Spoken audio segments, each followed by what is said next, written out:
Tony feel about the transition of coming to live with you guys? They're excited. They want to stay with us. Especially Rudy, because she's older. She knows that. Or especially Tony, because he's younger. And, you know, he loves the grandparents, and he loves when we take him out for ice cream and stuff. They want to stay with us, but Rudy is she's mad at me. And I don't know why. Now they're at the age where we're familiar. So, like, they're at the age. So I feel like they want to come with us because they know us and we've been in their lives rather than, you know, just some family they've just met. I'm feeling a little confusion.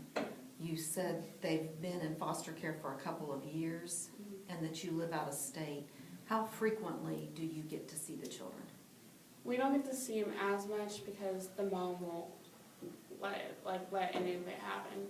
She's trying to get our visits minimal as possible. So you mean their biological mom? Yeah, the biological mom.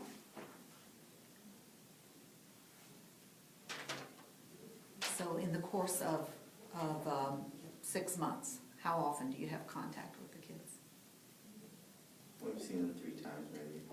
And we get to, like, call them. It's just the whole visit. Okay, so there's phone contact with them. And how often is the phone contact? I try to make it at least 2 to 3 times a week, just so they, you know we're there and that we love them. And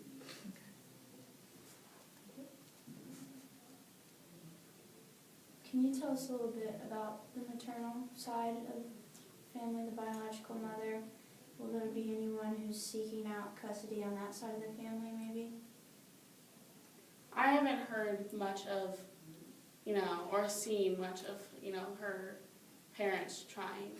I think they're upset that their daughter is in jail, so they're not really, they really don't care about the grandchildren. They're just trying to cope with that.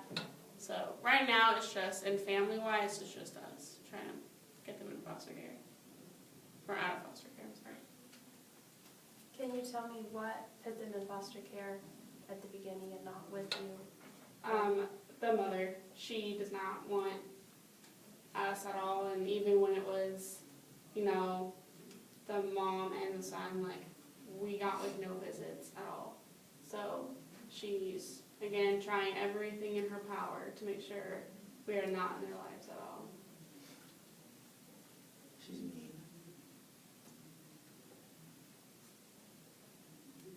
If you guys were able to get permanent custody of the children, what kind of arrangements would be made for someday if you were to pass away? Where would the kids go then? See, that's kind of hard. That would be something we'd have to talk about, but I'm hoping I live forever. But, that's not possible. But in this case, it's one of those, I'd rather take them in and try to figure that stuff out rather than them just living in a home when there's no family that they know. See, that's one of my concerns. That's why I don't think this is one of the best ideas. Your concern is that you might die before the children are raised. Yep. I'm old. I need to rest. He's old. I'm old. Still got a good few years in me. What's Ruby and Tony's understanding of what happened? Right now, they just know that, they don't know their mother killed their father.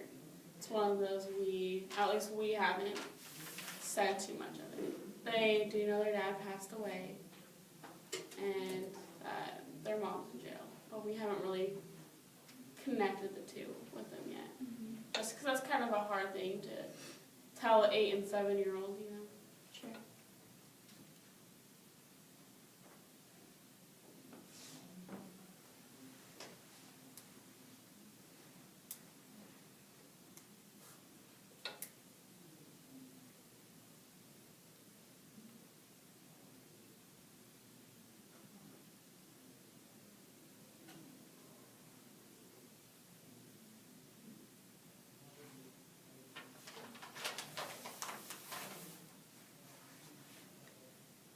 We didn't start by explaining that this is CASA, court-appointed special advocates that are talking with the grandparents because they represent the children, their children's interests. So if that helps you in forming questions.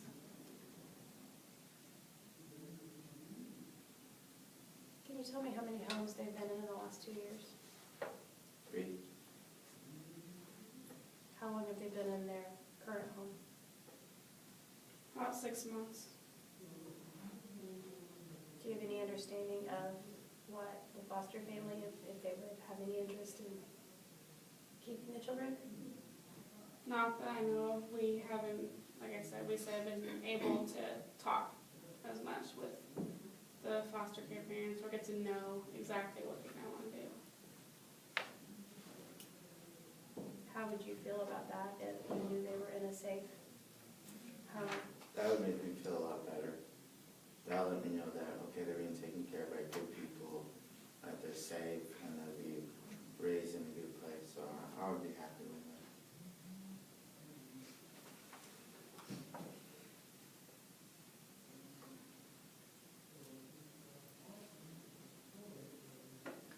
You mentioned earlier that you thought the children were having some behavioral problems. What kind of issues have been brought to your attention? Disrespect. They disrespect authority. If they don't get something, well then they start cursing or calling names. They don't listen to what some of the teachers say. And they're known as the troubled children at school. And it's kind of hard to hear about that with your grandchildren. And it's just, that's why, another reason why I want them to come into our home so they know that this is not how you act out. We do not curse, we do not use this language. And they have us. I feel like they would get better if they have, us to lean on in troubles of a stranger. But yeah, they would be more disciplined if they moved with us than where they are now. How do these reports line up with what you've experienced when you have had visits with the children? It doesn't line up for me, at least. I know they really listen to what I have to say, and they, are very respectful around me and know that you do not upset Grandma, and you do what Grandma says. So I don't see, and at least I don't, my view, because they don't want to upset me, so they, kind of do what's expected.